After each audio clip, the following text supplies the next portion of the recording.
is maybe the shot in the arm they might need for AEW. And this is reported from Fightful Select. They talked about this in the past. It was like the past couple of months, and people have talked about like, oh, Shane McMahon maybe get go into AEW, and people are like, you know what, let's just accept and embrace chaos, and that'd be an interesting thing for the product. And Tony Khan recently had a follow-up comment on this specific story, and he mentioned that he's open to talk to Shane McMahon, and he's welcome to quote-unquote stop by. So during an episode in June of Grilling JR, which has Conrad, Thompson, and Jim Ross, they discussed the possibility of Shane McMahon appearing in AEW, and they suggested that it might not be as crazy as some folks believe. Tony Khan addressed this topic on Maggie and Perloff when asked about the chances of Shane joining AEW. Tony Khan said, and I quote, "Shane McMahon is somebody that I've never met, but he has a lot of experience in wrestling and a lot of friends in AEW. I have never really had any conversations with him or talked to him ever. I know he ran into Mercedes Moné after Forbidden Door, which is a cool coincidence. I have never met him. I'd be open to talking to him, and he's welcome to stop by at any time. I know that's an interesting rumor. There have been all kinds of interesting people in wrestling to come into AEW and walk through that Forbidden Door. This might be, if it ever happens, or shocking ones. Even though I've never talked to him, he seems like a really nice guy," Tony Khan said. And Shane McMahon has not appeared. For those of you who might have forgotten, he was at WrestleMania 39 last, where I think he was doing a segment with Snoop Dogg. And there was this whole run-in where he did like a jumping split, and then I think, did he tear both quads? He had a leg injury. I know that, but I'm pretty sure he also quad. Yeah. So he had a leg injury after landing awkwardly when he tried to do a leapfrog against The Miz, and then basically he was out of WWE since. But we're talking about AEW and what things can they do, to maintain interest or increase interest. How do you guys feel about the possibility of a McMahon in AEW? Bring him in. I mean, Bring him in. for the sake of entertainment, I think it'd be obviously very interesting if they did that. But then, depending who you're talking to and how the general audience would perceive that, like when WCW brought in Shane McMahon, that was like the end times for WCW. It was the imagery, right? Like, oh, well, he bought out WCW or whatever against Vince McMahon and WWF at the time. So I don't know. I mean, I think honestly it'd be very interesting. So I mean, I would say that I think Shane in a wrestling fan's eye, there's no really wrongdoing, because him and Stephanie, I guess, are more innocent in the sense, besides having the last name shared. But yeah, I mean, it would for sure be interesting to see that. I mean, you mentioned like the WCW like end of times thing. That given was a storyline, and they already purchased WCW at that point. So seeing him on TV was already in the end times because they've already bought it. I don't think. I mean, if Shane McMahon appears on TV like out of nowhere, everyone would already know that WC or AEW would have been bought out by Shane McMahon or whatever. But Shane, I don't think, has any real ties to WWE at this point. Nope. Does he? Nope. Yeah. So that would like, and also WWE's owned by Endeavor. I don't think Tony Khan is up, like, considering like getting bought out by WWE anytime soon, especially when he was also talking about recently that his conversations with Warner Brothers and that whole conglomerate, those conversations have been pretty good, and he feels like he got a great deal. But what else he's going to say? He's not going to come out and say, I got a crappy deal and they're paying me donut for our streaming deal. So I think Shane McMahon, if he appeared, it'd be interesting from a chaotic storyline perspective, but I wonder how much he'd be involved with from the business perspective. Andres, do you have any thoughts about a Shane McMahon appearance in AEW? Because apparently this is the second time that it's been brought up in news stories, so maybe there's something to it. I mean, yeah, like there'd definitely be some significance to it completely. I mean, I'm pretty much on board with everyone else. Like, why not? Like you said, it might Bring be the him shot in. me. Bring him in. Yeah, bring him in. Let's see what value he can bring to the company. I mean, he's pretty much born and raised into that industry, so he definitely can have a lot of good insight and stuff too. And I don't know how much like creative pull he'd have or what he would actually do, but regardless, I'd be very intrigued to see what he would have involvement wise for AEW. Well, here's a question. I mean, what was his involvement when he was in WWE? Like, was he part of creative? Was he just more in the managerial side of things? Like, what was his involvement? He did a lot of involvement? things though. Because I heard like when he was a kid, he was doing like the ring stuff, and then he started doing a little bit of writing here and there. And then as he got older, then he got more invested with being in front of the camera too. Yeah, I mean, he had many He's hats. big on production. Yeah. A lot of it was production. Yeah, I mean, he was on-screen talent first, so, you know, the whole alliance corporate stuff, and then he basically was going into behind-the-scenes stuff for a little bit. He left in like 2008 or 9, and then basically he was doing his own stuff. I think he had that whole venture. Was it Alibaba? I don't remember. There was like a specific like e-commerce company that he was working with. So he did that for a long time before reappearing on WWE TV around 2016 or so. And that's when he became the commissioner of SmackDown, and they had that whole best in the world return of the brand extension for a little bit. And then, yeah, exactly. That whole, well, best in the world was like 2018, 2019. So that was like when it was peak dog shit WWE. And that's fortunately when I wasn't watching. And then he was doing part-time appearances during the 2020s. And then hence where we are with I mean, like he became a producer for WWE, and then, you know, he had his issues during the Royal Rumble, and then he had his issues with Vince, but I don't think anything has come from that since then. So at this point, he's not really tied to WWE. But I mean, from a business standpoint, he has been in other business ventures. He's obviously grown up in the wrestling business, so he knows WWE from the inside out. You know, he knows his father. He's been on and off screen, from behind the scenes and in front of the camera. So I think he'd be an interesting addition to AEW. I don't think there is one magic bullet or one person who can turn over everything. I mean, you know, otherwise all these people that Tony Khan signed, you know, would have like, you know, had a big ratings boom, but that obviously didn't happen. So I think there's more that would be necessary for AEW to get some kind of boost in momentum or, you know, perception from a general audience than the addition of Shane McMahon. I think it'd be an interesting.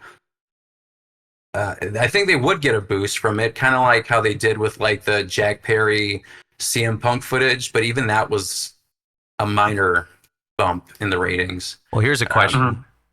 Yeah. Would he be an on-screen character, or would he be behind the scenes? I think on-screen would be funny. AEW champ. Yeah, make him, you know, make him AEW champ and have him come out with like a do-rag. Oh my god. Best in the world. Vince Russo writing. Yeah, if that started happening, I would be I'm writing a television show. We'll get to that shit. But yeah, I mean, we talked about like all these signings that happened. I think Shane McMahon would be interesting. They had recently. We also saw that Stephanie Vaquer, who was she was CMLL, right? And she was in New Japan at the same time, and then she was in AEW. Was she actually signed on to AEW? No, I don't think she was. She was there through her other jobs. Yeah, So she was just CMLL, New Japan. basically Forbidden Door, like New Japan stuff. So talent that kind of occasionally appeared for a brief stint, right? And then she left. I'm not quite sure. David, maybe you know better why she left. People were making comments like, "Oh, she thought like AEW was a shit show," but I also feel like that's just like people who were just trying to come up with a reason to shit on AEW, and they just kind of put that narrative in there. But I'm not exactly sure why Nobody knows. Stephanie left. But yeah, now she's in WWE. She had all the championships. She didn't win the TBS championship from Mercedes. And then she lost her Strong Women's Championship to Mercedes. That might have been, I mean, that's probably what she already knew she was leaving the other two companies. So that's probably why they did that. But yeah, she's in WWE now. Shawn Michaels, who is currently WWE Senior Vice President of Talent Development, Creative, and head booker of WWE's developmental brand NXT, he announced via X or Twitter, whatever you want to call that, Stephanie officially signed with the company, and she made her debut at a live event in Mexico City yesterday, actually, where she defeated Isla Dawn. And then she announced that she'd be joining the NXT brand, which should be exciting. I don't know if she needs the NXT brand, but honestly, that I could say the same for like people like Shinsuke Nakamura and all those kind of people. I feel like having some time in NXT to just kind of adjust or understand what the WWE way of working is, I think is helpful for anybody, regardless of how long you've been a wrestler or in the indies or whatever. What do you guys feel about Stephanie's presence on NXT? And do you feel like she can be a big star in WWE? Yeah, She would. She would need a mouthpiece. She would need some kind of a Paul Heyman or some type, because like, I mean, she doesn't really speak good English. I mean, ring wise, like from a like performance standpoint, she's fucking awesome. But from a like we're talking WWE superstar, good on the microphone type shit, that'd be very tough for her. So they'd have to work something out of that, or maybe make her mute. You know what I mean? Somehow like create more of a physical aura about her versus like, you know, like having her cut a bunch of promos and stuff. Because then like all the mystique dies down once she opens her mouth. You know what I mean? That's not necessarily true, because if you look at the Japanese wrestlers like Shinsuke, Io, they recorded segments that had subtitles over it, so they could easily do that with her. I mean, I guess if you're looking from like a live event perspective, if she's like in the ring with somebody else, I mean, it's like she doesn't speak any English at all. And nor do I think like that should bar somebody from becoming a champion. Like, look at Io Sky; she was women's champion. I mean, giving people give them crap for things like that, where they feel like the English is kind of like a missing component for them to be like a bigger star in WWE. I don't necessarily agree with that, but I think as a star, like I think Shinsuke is a star. I think Io Sky is a star. So I don't think she would have any problem reaching those levels.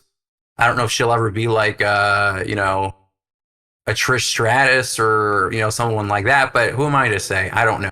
I would have to first see her stuff in the ring and what she does in WWE. And we're going to see. And she'll be, I wonder how long she's going to stay in NXT. And I know that you in the, so that'll be something I'll be watching more because I don't have cable. But yeah, so that'll be interesting to watch. Yeah. Any other thoughts about Miss Vaquer? Anyone else who you've? So I know we said in WWE we had this new signing. Do you feel like there are signings for AEW that you know that AEW needs, or do you feel like their roster's stacked enough as it is? Wasn't there some kind of promo recently on AEW or something for that promo video. Did you see the one? He's like running through like a portal. You're kind of cutting off. I don't know if it's on my end, but you're cutting off sometimes. I hear, yeah, Mark's kind of cutting out a little bit. I'm cutting off. Yeah. Yeah. Are you pulling on your Are you pulling on your headphones whenever you sit back like that? No, I mean it's not pulling on anything. Yeah, I'm because you not lose sure the why. connection. Probably your noise gate thing. Probably too high Maybe at some because point. I'm like moving away from it. Yeah. How about now? You're fine now. Okay, so maybe it's because I was farther away. But so I was saying we're talking about the signings for AEW, and they get Neva Care. So I was wondering for AEW, do you feel like there are signings that they should have in order to make it more, I don't know, give them more of a boost, or do you feel like the current roster is sufficient enough, to maintain interest and increase interest in AEW? I think there's plenty of talent in AEW. I think it's just a matter of direction. Because like the whole roster is talented, I would say, more or less. But like even if they have a raw talent, they just need specific direction so it all makes sense, right? Because you can pull back somebody like a Will Ospreay and not have him do all the crazy flippy shit. He just needs to be told those specific things, and I think that's what's kind of lacking. I feel it's like one of those things where when they're putting matches together, even if they could be like bangers or whatever, but sometimes it's just like certain different things can happen on the TV part, and maybe they can save a lot of that stuff for like a pay-per-view or something like that, because it's a television show, bro. Yeah. So television. I mean, it's true, but yeah, that's why the Shane McMahon thing would be very interesting. Maybe he would be more of that creative director type. Besides, like he would take some of what Tony Khan is essentially doing, and then maybe reel some shit in versus like being like a super mark, like fucking Tony Khan. So yeah, I don't really know the aspect of like who's free to be signed to AEW, like free agent wise, but like I do feel like the roster is very talented, but it just it comes down to the storytelling too. Like obviously the wrestling's one thing, because even back when WWE was like bad, that era, like you were saying, you stopped watching, like they still had a really good roster of wrestlers still, but it was just the quality of the show, the storytelling, the writing wasn't really all there. So that's where it comes down to. I agree. I mean, AEW, like he literally had like a 1-2-3 punch with like the Mercedes signing, the Okada signing, and the Ospreay signing. I feel like Ospreay has been the biggest, made the biggest impression on AEW and on fans in 3. I feel like Okada is kind of there. You know what I mean? And maybe you guys disagree with me, but for me, it feels like he's just kind of another guy versus like that New Japan, all-star wrestler who's at the top of the ticket. You know what I mean? Like, it seems like he kind of got relegated to like, it feels like a henchman, and maybe that's just my perception, but I don't know how you guys feel like an Okada or even Mercedes currently. I think Mercedes is much better now as a heel, honestly. When they did that, I think that helped her considerably in terms of, the energy from the crowd and the perception of her. People want to boo her, and that's what they gave them. What do you guys feel about Okada? Do you think if AEW did better on vignettes and little things like that before Okada came, it would have done him a little better? Because, I mean, he does have a belt. Yeah. It is a mid-card belt, so I hear you there. He's kind of turned into a one-liner that just yells bitch. Yeah, that's what I'm talking about, that perception. I think it's the booking. It's the booking. Because if you look at like the presentation, like if I'll be honest, I feel like a lot of people probably haven't watched a lot of Okada matches before he debuted, and they kind of just said that they have. But I feel like that aura was there. Like they had the aura. So when they brought him into AEW, I was expecting. I mean, the Elite thing was good, but the execution just wasn't there. It wasn't where I thought it would be heading. And I feel like with the current Elite storyline, it's like there's a lot of like starts and stops. Like sometimes it feels like the stakes are high, but then it just feels like it's more of a background thing instead of an overarching issue that threads through every single storyline on AEW. You know what I mean? Yeah, it doesn't feel like NWO versus WCW. Exactly. Yeah. Yeah. No. It just feels like a side story. a feud with somebody that they're dealing with, and they're occasionally having authority. Like they're supposed to have all this authority power, but then you have all these people who can kind of intervene. You know what I mean? Like it's just messy from my perspective. But I do like the Elite as like a team and as a faction, but it's not giving the gravitas that I think it should when the like remember like think about how that kind of kept like kicked off or it kind of turned into a boil when they took Tony Khan and pile drived him, and then they had that whole event like that was kind of like, ooh, this is interesting, but then it kind of like fizzled out. Like there wasn't more, it didn't keep building off of it, you know? So that's what I'm talking about. Like that feeling that I can't exactly describe. It's like that start and stop thing where I'm like, oh, never mind. It's not happening. So, yeah, I think to reel it back in, I don't know if signings are necessarily something that can save AEW because they have the three. I think it's just the booking. And yeah, it's just the booking and the producing of the talents, the pacing. Something's missing that isn't necessarily hitting. I think with the people feel it. I think with the Elite stuff, like if they were like kind of like interrupting like the whole show more or less, like maybe there would be like some kind of a change, like just really just like overuse their power for stuff, you know, like do some weird thing with the lights, right, or just some kind of a, you know, change the direction of something, and then like right, have that just like as them being the imposing control mechanism or whatever. Because if they're the Elite, this is all Elite Wrestling, and their storyline is like in a vacuum.